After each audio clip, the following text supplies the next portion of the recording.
speak for very long. I promise remarks under 4 hours, about the average length of a Seder, right? 4 hours. I'm just kidding. I'm just going to speak for a couple minutes. The goal of tonight is really just people have a chance to hang out, meet one another, and have a little bit of insight into Pesach. I had the idea for tonight's talk a long time ago, but I never actually went through with organizing this. Because I hadn't come up with the right name for the talk. So we called it what do you call it? Shedding unwanted spiritual baggage, and then that worked. So because They have this the last couple of years here, different holidays, maybe. So okay, I have a question for everybody here. When you hear the word diet, what's the first thing you think of? I can't. You have to talk louder. I'm hard of hearing tonight. Yeah, diet. What do you think of? Food. Okay, good. Thank you. The Japanese government, of course. That's obvious. But in addition to that, can you be more specific? Diet, food, restriction, carbs. What's a popular diet? Vegan, Mediterranean, keto. Anything else? Carnivorous, right? That guy who was supposedly what? Atkins, good, excellent. Which? Intermittent fasting, exactly, good. Okay, any others? We're doing well here. We're on a roll. Oh, it's old school, like Pritikin. Pritikin diet, that's right. Yeah, where's Leanne? Right. Anything else? Okay. Kosher diet. Interesting. Nobody said kosher diet. You work here. I work here. Kosher is a diet, right? Kosher is a diet. Vegetarian, is that a diet? Vegan? Would you call vegan a diet, or is it more of a lifestyle? I don't know. Okay, both. All right. Carnivore, omnivore, vegetarian, right? These are different. Raw, right? Raw food diet. Macrobiotic. Anybody remember that? Heard about macrobiotic, right? Raw food diet. Those are all diets, right? And I'm sure anybody had the grapefruit diet. No, but I like grapefruit. What about the beer diet? Have you heard of the beer diet? Very effective. At which? Schnapps diet, exactly right. So there's lots and lots of diets out there. And depending on the diet, it promises something in return for following it. Right? If you follow this prescription, it will have certain achieve results. Okay. How many of these diets are actually scientifically rigorously backed? Don't know. Some of them are ethical, moral ones, right? Like the vegan diet is more of a ethical, moral thing. They might, the kosher diet is what would you describe it as? Kosher. What kind of diet is kosher? Every diet is restrictive. Every diet is restrictive, right? By definition, diet is going to control what you eat. Okay. Religious diet. Okay. Very good, right? Now, what about the keto diet? What's its purpose? Anybody? Weight loss, right? Weight loss, right? For health. Okay, good. Right. It's the latest in the ongoing, right. So all of these diets they present a certain outline of what you're supposed to do. And if you follow it, you're supposed to have certain, guaranteed results. Okay. So I always found that very interesting because almost always you can find people coming on or off of different diets depending on different things. I myself am on a diet that my cardiologist put me on, right? So, and he's restricted the kinds of things I eat. Right? Only ice cream. Right? Just kidding, right? So that was a medically right? So people, let's say they have diabetes, they have they might have a strict diet as well, right? So some diets actually are not about promised results, but are preventative. And if you look in if you look at the sources, you know, the Jewish tradition doesn't say in the Torah why we have a kosher diet. Does not say. It is a one of the chokim, the decree. God said, you're not supposed to milk, don't cook your calf in its mother's milk, and that's so kosher didn't have any, doesn't have a logic behind it. But later scholars came up with reasons, and almost all of them agree that it's a soul diet that has to do with the soul. That all the different foods that we're supposed to eat or not eat have to do in some way with what's good for our souls, which is a difficult thing to measure and analyze in a scientific setting. If you're in the science field here, right, you can imagine that's a hard one. Whereas other things, like today, I had to go early this morning. I had before I ate to get my cholesterol taken. Right, that's an easy thing to measure. Right, UCLA there, draw some blood, 4 vials. Tomorrow I'll get my results. Right, spiritual diet's much harder. You don't know. You can have it in your heart. You can think, how do I feel? Could talk to a spiritual advisor and so forth.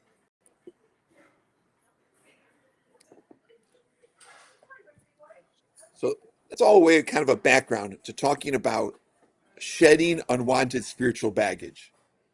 What do I mean by that? So if the purpose of a spiritual diet has to do with our souls, right? So then it's very subjective, the results. And depending, and my experience with it is that the more somebody adheres to it on a cognitive basis, in others, they're more, and the Sfas Emes talks about this paradox, the more somebody is attuned to a spiritual diet, the more someone gets out of it.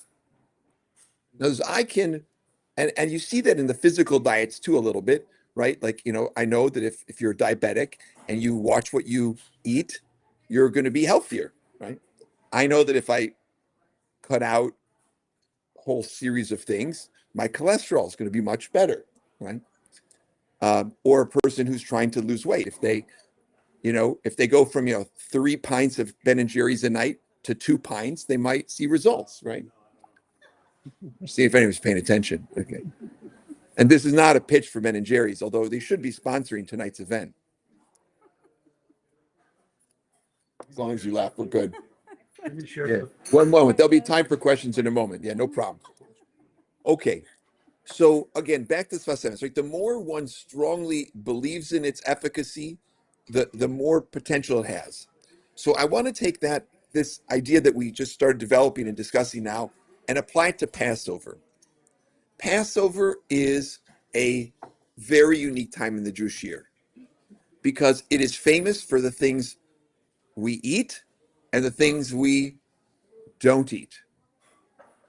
And all of it is very symbolic, and all of it also has very deep spiritual roots.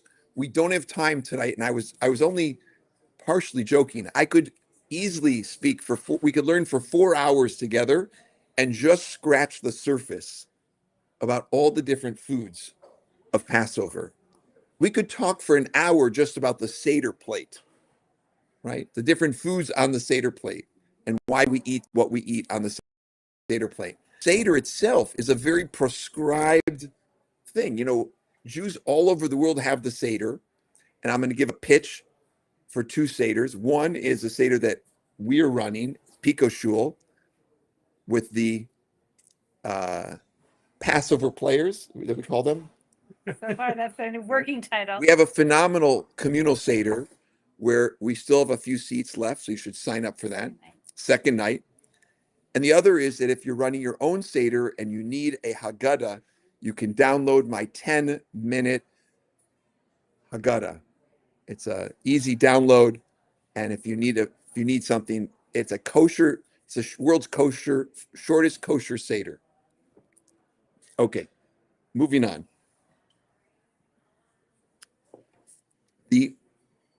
So Passover is famous for things we eat and we don't eat. Let's talk about what are some of the foods we do eat on Pesach, Passover. Yes, onions. Okay, matzah. Okay, good. Anything else? Brisket. Yeah, right. A lot of people eat brisket. Very popular. What else? Eggs. Good. Good. Raw or cooked? We don't like salmonella, but I think this is already supposed to be like hard boiled. Hard boiled eggs. Exactly. That's right. Yes. What other? Celery. Okay, good. Celery. Yes. Horseradish. Excellent. Charoset. Right. Parsley. Good. Good. Water. Right. Salt water. Right. Yes. Well, I hate We're hitting it. Good. This is a very educated crowd. Anything else? Gummy fruit rings. Yes. Yes. Gummy fruit. Oh, those chocolates. Yes. Potato. Anything else? Down there. Matzah pizza. Okay, good. Anything else? What else? What other foods we eat on Pesach? Anybody ever heard of matzo ball? Matzo ball soup? Anybody? Oh, okay. Everyone's saying, yeah, matzo ball soup, right? Right. What? Which? Oh, farfel muffin. Okay. See, right. So there. Oh, yeah, from. So there are so many. It's so fascinating because I actually was speaking with a family. Sadly, they lost their one of the relatives. Parent passed away, elderly man, and I was asking what some of his favorite foods were, and right away, they said, "Mom's Passover foods." Right, the things that he loved were the foods that his wife made for Pesach. Those were the things that he loved. Passover is amazing in that every family and different communities have foods that we just adore and love. And if you don't have them on Passover, it's like, I don't know if we really did it, right? Like, no, like what? Kugel. Okay, Kugel. Very good. What about macaroons? Anybody eat macaroons? Right, matzo bread. Right? Matzah bread. It's a conspiracy, right? It's just, you think about it, right? In a good way, good conspiracy. So I love the fact that very often when it comes to being kosher, as Jews in America, we have a little bit of a split personality. Okay. Now, what do I mean by that? Is that most Jews in America don't keep kosher. It's because most Jews in America are not strictly observant, and some are kosher friendly, right? Some are just not kosher. Some are kosher, but let's say 80 to 90% of Jews in America probably don't keep kosher. But on Passover, many people try to eat Passover friendly foods. Even I've bumped into people over the years who they might have a bacon double cheeseburger on Rosh Hashanah, but you would never catch them with bread in the house on Passover. Strange things happen. So I've just always been fascinated by Passover and food. So here is what I wanted to talk about when it comes to the Passover diet. That I would like to propose that we approach the food on Passover, what we eat and what we don't eat, from a spiritual perspective. So the foods we eat, we discussed, right? Those are mostly foods from the Passover Seder, but then also Shlomo and matzah. Let's start with matzah. Why do we eat matzah? Anybody? Why do we eat matzah? Why not? Why don't we just dig into a regular loaf of sourdough, bread, which is so good? I mean, okay, reenacting slavery. Why else? Why do we eat matzah? We're free, right? It's called the bread of freedom. Okay. Anybody else? Bread of affliction. Yes. Yes. Why else do we eat matzah? Life is not having so much ego. Right. We're going to get that. Exactly. Right. About it. It doesn't rise. Matzah doesn't rise. So it has certain symbolism. Matzah is a totally symbolic, besides, I believe, delicious food. Matzah is a totally symbolic food, right? And when it comes to Passover, we actually are supposed to eat matzah the first 2 nights. We're obliged to eat matzah the first 2 nights. So as our friend here pointed out, that one of the things we don't eat on Passover traditionally is chametz. Chametz is anything which has become fermented, that a grain that had become fermented. So bread comes in contact with yeast, and so it rises. Beer, that's why I'm having beer tonight to counteract the lack of beer on Passover. Prepare for another one, by the way. Always. Thank you. And so chametz is those things which are the spiritually, the Kabbalists talk about the things that rise are connected to the ego. So we're supposed to we stop eating foods connected with our ego. Okay. And I'm going to get to this spiritual baggage thing in a second. What else? What else about matzah? Anybody else? We heard about freedom. We heard about affliction. We heard about haughtiness. What else about matzah? Anybody? I'm not here. Okay, yes? I'd like half information. It has to be within 18 minutes. Yes, exactly. Matzah has to be cooked within 18 minutes. Exactly, right. Right. In other words, you could have a cracker that looked like matzah, but if it wasn't made in the right amount of time, we don't consider it matzah. Exactly. Because bread on its own, just bread and water together flour and water together can start rising. So we have to cook it fast and hot.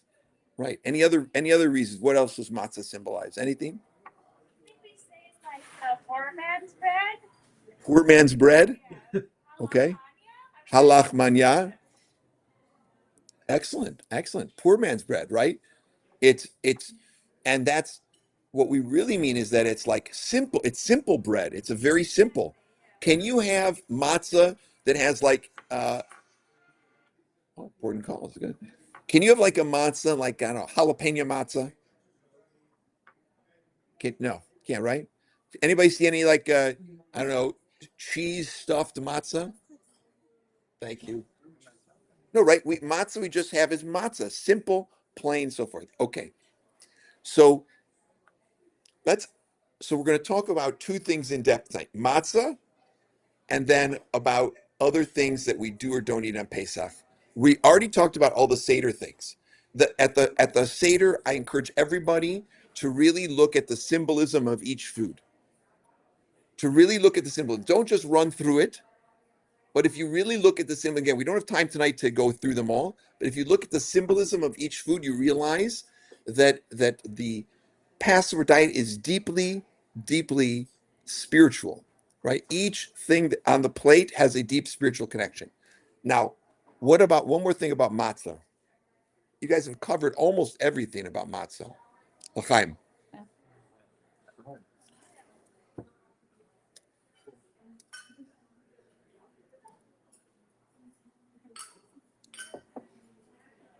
Matzah in itself does not have, I mean, it has a flavor, but it's not a flavorful food, right? It's just flour and water. It's simplicity. I think that that's one of the lessons of Pesach is that we to simplify things in our lives. We have a lot of complications. Living in our modern world is very, very complex and complicated.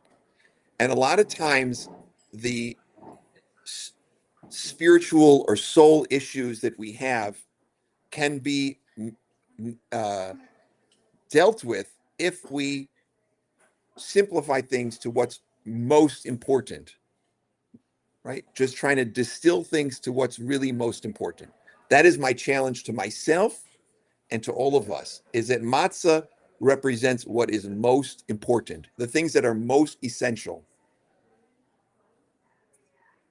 If we strip down in our lives things to what is most essential and focus on those and then build up from that, we can really have spiritual growth. But a lot of times we try to build on a shaky foundation. We try to achieve things spiritually, or we try to come up with ideas spiritually, but we haven't really, we're still kind of a little bit shaky on some of the basics. It's get back to basics, get back to simple things.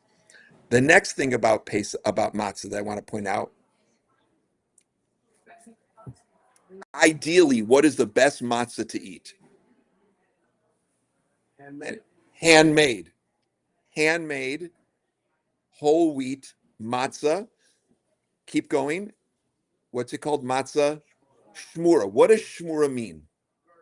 Guarded. What is guarded? Does it mean that they put like the matzah in a Brinks truck and drove it around with armed guards? What is guarded matzah? Anybody? Someone watched it. Someone watched what? They moved and I think sometimes also the beat going. What is so matzah shmura means that from the time the wheat was harvested until the time it was made into bread, excuse me, matzah. It's hard to talk about matzah while drinking beer. I'm having a little, what do you call, cognitive dissonance here. From shmura matzah means from the time it was harvested, the wheat, from the time it was harvested until the time it was ground and made into flour and then made into matzah, it was always under some kind of watchful supervision. Let's think about that for a moment. Can you think of any other food that we might eat that has such enormous attentiveness to it? Unless you're a subsistence farmer, which none of us are today that look around the room. I don't know who's listening, but right. So we've really lost track of our food. We've really lost track of what we're eating. And Matzah Shmura reminds us to really, really pay attention to what we're and to think about it. And I can't emphasize enough how important it is to have Matzah Shmura on the first 2 nights of Passover. If you go, Costco has it, Ralph's, everything. You buy it. I think it's, I don't know, 20. It's expensive. It's not cheap, but just buy a box or two if you can, and toast it. You want to put it in the oven for a few minutes before you use it. I don't know. Yes, it becomes much, much, much better because what happens is the matzah, the matzah that we eat, most of the people here that eat matzah shmura has been made months ago, in Israel and boxed, packaged, put on a boat, shipped over here, right? Or in New York, box shipped, moved over here. It's very hard to get fresh matzah. Okay. So it becomes a little stale. Stale matzah is actually not very crispy, right? The crispier it is, the tastier it is. So put your matzah in the oven for a few minutes before you eat it. It'll toast up and it'll be even better. Okay.